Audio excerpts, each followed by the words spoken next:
Hi, everybody, and welcome to the next episode of Conversations with the Queen. I'm your host, Queen. I'm Laura Swan. I'm the current Mrs. Wisconsin, United States 2020. And I started these conversations because I have amazing conversations every day with sister queens across the world. And I wanted to invite more women into what these conversations are all about, what I've learned through pageantry, and I decided that this would be a great forum for it. So every episode I welcome another sister queen, and we do an interview and we talk about our experiences as queens and what it has done for ourselves personally and what it has been able to do for us, for our communities. So today, please help me welcome Jayne Black. She's the current Mrs. Wisconsin USA Worldwide. Welcome, Jayne. Oh, thank you. Hi, Laura. It's so great to be here. I'm so excited for us to be doing this together. It's been a wonderful experience, and I feel like we're letting other women in on our little secrets. Yeah. There shouldn't be secrets. So anyway, let's just jump right in. I wondered if you would share with us how you got started in pageantry. Well, it was about 20 years ago. It's hard to believe. I had moved from Green Bay to Tulsa, Oklahoma. And honestly, I grew up watching the Miss America pageant, always loved pageants, would walk around with a towel on my head, pretend I had long hair, because I didn't. But I don't know, maybe moving to a more southern state where pageants happened a lot more, I heard about them, and I just started feeling on my heart so heavy, like compete in a Mrs. pageant. And I was like, what? Like, where is that coming from? But I just kept hearing it, and I decided to start looking around at pageants. Found a smaller pageant to compete in. I was so shy and so scared. In fact, the judges said that. They said, she's so pretty, but she's so shy. And I'm like, yeah, I know, I was petrified. But from there, I met a beautiful sister queen. And she said to me, Jayne, you keep going with this. This is an amazing sisterhood to belong to. And she actually recommended a different pageant to me. And so I competed in that pageant for a couple of years. And so that's how my journey began. And it certainly has my heart, for sure. It's really great. It's so interesting, isn't it? I mean, I also watched Miss America. I always thought, though, it was like a thing, right? But I always never envisioned myself there. I was just like they're, it was just so cool to me. And it was Miss, right? And so I didn't even realize that Mrs. pageants existed. And, like somebody suggested at one point that I should consider it. I was like, there's no way. I'm like, that's not on my bucket list or my trajectory or whatever. And my perception of what it was also not what it is. And so that's another reason why I really wanted to have these types of conversations, because it is so much more than what you see on a stage. In fact, that is a tiny capsule of what really, I believe, pageantry can be, with the right kind of platform. Oh, speaking of platforms, so this is another thing not everybody knows. A lot of what's amazing about pageantry is using that audience and that place to have a voice for something that is important. It doesn't matter what it is, it's important to each of us, and I think a lot of us want to make change happen, especially now. It's just, there's so much happening. And so it's become an amazing platform for you to share something that is important to you, something that you can do to impact the world positively. And so would you share with us what your platform is? Yeah, absolutely. And actually, that was something that competing in that first Mrs. pageant, I didn't realize that I could have a louder voice for my platform. But even back, in the very beginning, I began to see that. And that's what I loved about pageantry as well. But actually, my platform is really, it's more than my platform. It's my entire life. Yeah. And because it has affected me so personally and my son personally. But it's called Beautiful Minds, Inclusive, Inspire, Influence. And my goal is to change the perception of dyslexia worldwide. I feel I do that really through 4 core programs, but my story really started when my third child, his name is Sam, he was 7 at the time. He was really struggling in school, and I saw in him like the difference I had seen in myself as a child, this struggle, this inability to learn the way that other children learn. And being a mom, I was just like pushing for answers. And that led to our diagnosis of dyslexia. And on the same day, and he was 7 and I was 35. And finally, I was like, I understand. And I just became so passionate about changing that perception of dyslexia from undesired differences to desired differences. And, today I have my programs that I work that message through. They're really just my passion. It's a work of my heart. My first program is Creative Kids Rock. It's a program for kids who have dyslexia, and we celebrate their creative artistic strengths. I also do a lot of work with the Art Garage, just really bringing all kinds of arts to the community, to adults and families. And then the mobile artist, which is so much fun because it's a positive thing that came out of COVID. We couldn't do family art classes in person, so we created a program to bring art to underserved families in our community.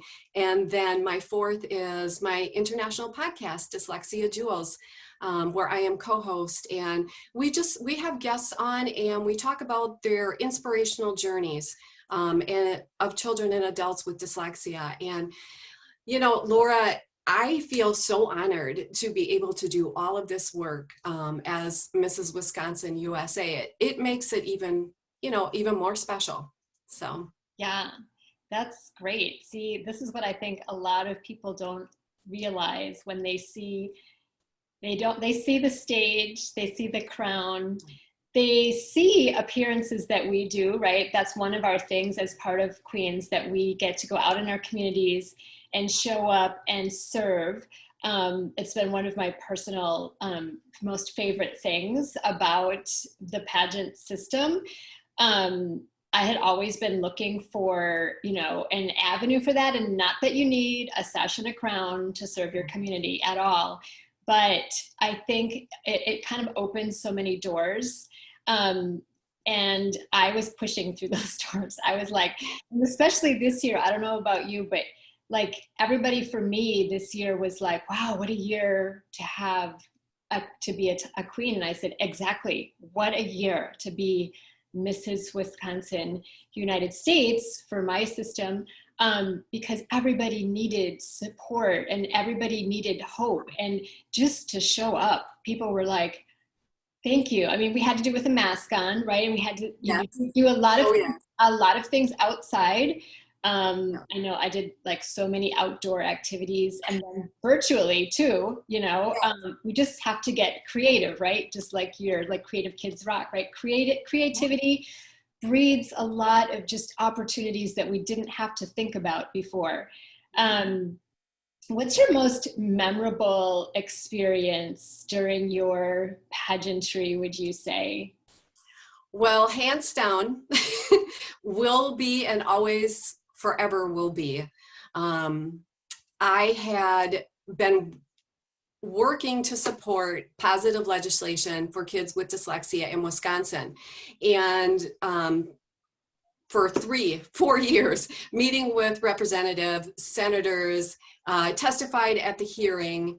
And finally, the first law that is so positive for kids with dyslexia and families in Wisconsin, Act 86, I want to make sure I get it right, Act 86, was passed, and I was invited to Governor Tony Evers' office for the signing. And we got our picture taken, and I will never forget him signing that bill and just how that made me feel. So that's my favorite, hands down.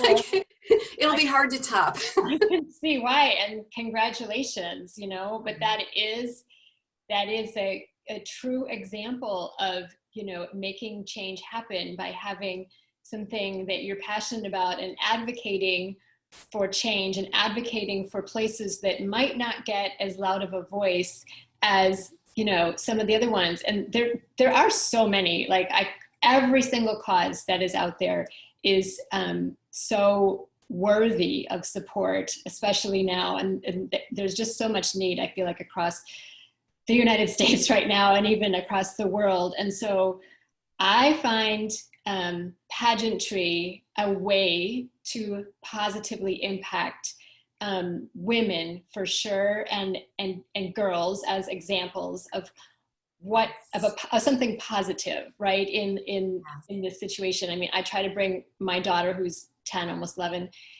along with me to the different events, just so she can see how to show up, serve, and shine your light. And so I hope that she's like seeing that as we go do those fun things. But I think so. I mean, my platform is Be the Light. I try to inspire women that I encounter throughout my pageantry to shine their light, to find the fire within them that burns within them, and to then go out and show that light to other people. So I find that I can work with you, Jayne, and I can help you shine your light.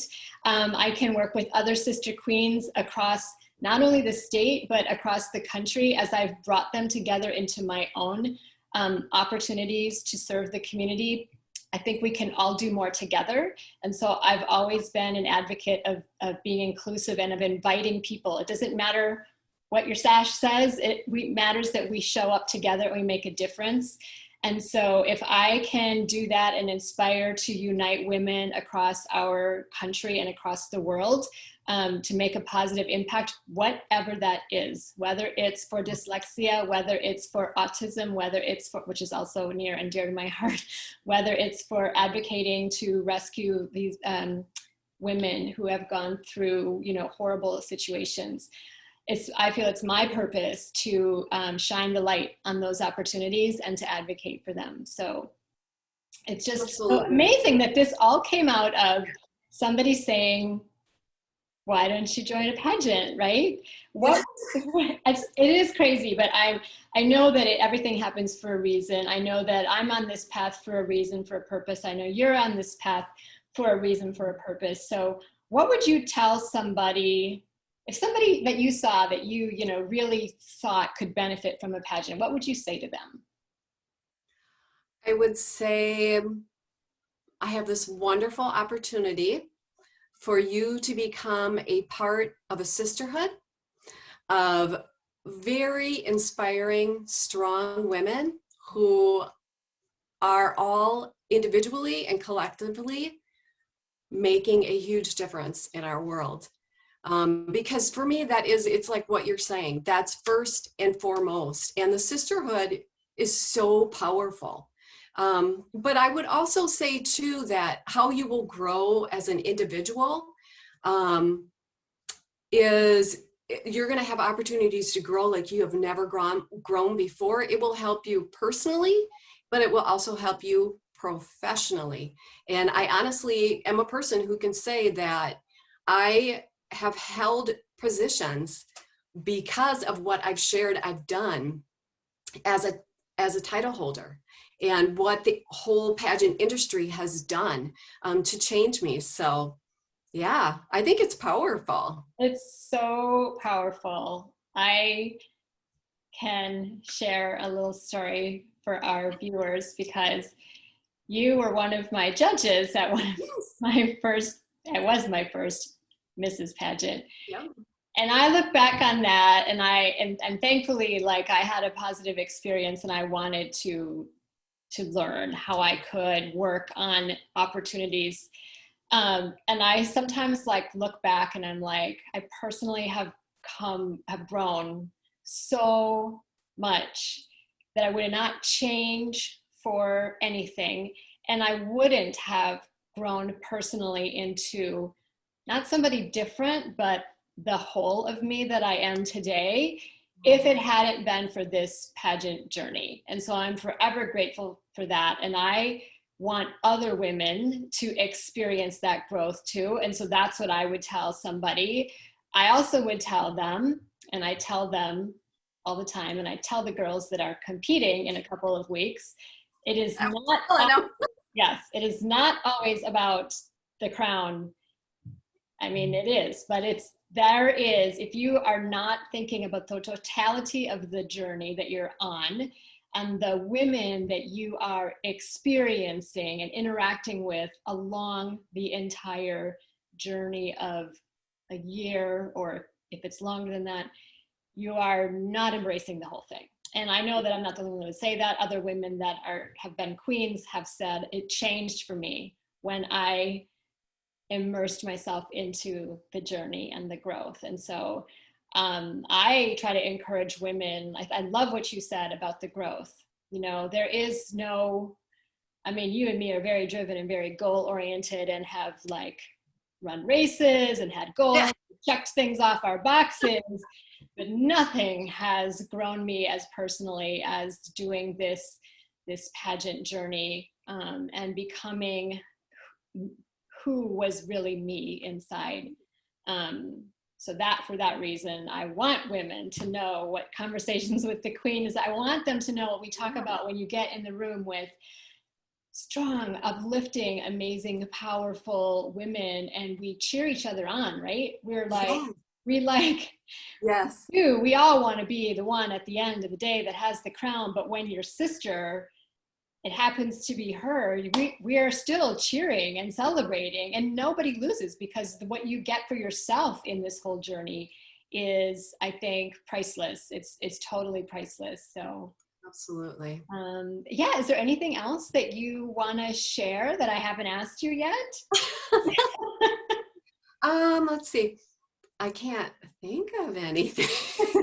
It wasn't a trick question. I was just like, I know we were going to talk about, just things that are about our journey and wanting to be sharing with other women that will see this and, hopefully reach out and hopefully, look into a pageant. And for sure, if anyone has questions, I would be open to people reaching out at some point. That is, I'm an open book. Ask me anything. I'm here to also give back and help other women on this journey because it's been so personal and rewarding. Yeah, absolutely. And then I have women that, do reach out to me, and I'm glad that they feel that they can. And I love it. So yeah, absolutely. I live for that, because, and I know that you do too, because we're so passionate about this. It's very important, and I think if I could share one thing, it would be that whether you're, you have a local title, or whether you have a state title or a national or international, be a crown with a cause. Like, don't let your crown just sit, use it to have a greater voice for someone, even if it's just one person, if you think I could just affect one person's life, because it will. And I've been, very, very surprised in a wonderful way how people have embraced me having a title. And I've been blessed to be a state title holder. And, even senators that I've met with, they're very, very gracious. It's almost like they get it because their whole job is working for people. And that's what we're doing. We're working for people. And we love every minute of it. And don't ever underestimate, the power of the crown, because it does give you a greater voice. and it will open up more doors for sure. It is true. All of it is so true. I'm curious, do you have a favorite quote or verse or something that inspires you that you would want to share with us? Yeah. Well, I'm like one of those people, like I read quotes all the time and I just love inspirational things. But my favorite Bible verse is 1 Corinthians 13:13. The three most important things are faith, hope, and love, but the greatest of these is love. And I know that we would all agree at the end of the day, knowing that we are loved completely unconditionally, knowing that we can give that love to others is the most important thing in the world. Money doesn't matter, status doesn't matter. We are here to love. And so that's my favorite one. Absolutely. There's so many. Like who doesn't love that one? There's so many. There you go. You. I have a favorite verse that wakes me up every morning and gives me inspiration and hope. And I have a favorite quote that I try to also live by. My favorite verse is Jeremiah 29:11, which is, I know the plans I have for you, they plans for hope and a future, to prosper and not to harm you. And I know that this journey is a part of the plan somehow, even though I didn't know it. I'm absolutely certain that it's part of the plan and that there's more to the journey. My favorite quote is a C.S. Lewis quote, which is, "Do not shine so that others see you, shine so that through you others see him." And I always try to, think about that when I'm putting on my crown and I'm showing up to serve, is that it's not really about me. I'm hopeful that somebody else is inspired or touched or helped or understands love, like you said, by my showing up. And at the end of the day, to me, that's what matters. And it's part of what I take the responsibility of our crowns and our titles very seriously. It's not to just sit on my shelf. There's a purpose with it. And the purpose is to serve and to shine. And the motive is to help others. We're not doing it to be seen by man. No. That's not why we're doing this. We're not posting a picture to be seen by man and to be, oh, yay. It's not like that. The motive is to help others and to inspire others. And I love the way that you say that about shining, because it's so important to shine our light, because that light shines into darkness, and there's a lot of darkness in our world. So, I love that part of pageantry, that we have that opportunity to shine. But again, like you said before, you don't have to have a crown and a sash to do that, but you can be a part of this incredible sisterhood. Yeah. So yes. So thank you, Jayne. I'm so happy that we did this today, that we got together, that we could have our conversations as queens. And hopefully people that will see this and listen to this will say, I want to be like her. I want to know what that sisterhood is all like. I think I can try that. And even if I don't think that I can, they did, so I can. So thank you so much. I appreciate serving with you as sister queens in Wisconsin and across the United States and across the world. And that's it. Just thank you. I appreciate it. And thank you, everybody, for joining in and listening to our conversation. We hope that you were inspired. We hope that your eyes were opened, and we hope that you will join us. yes. Thank you.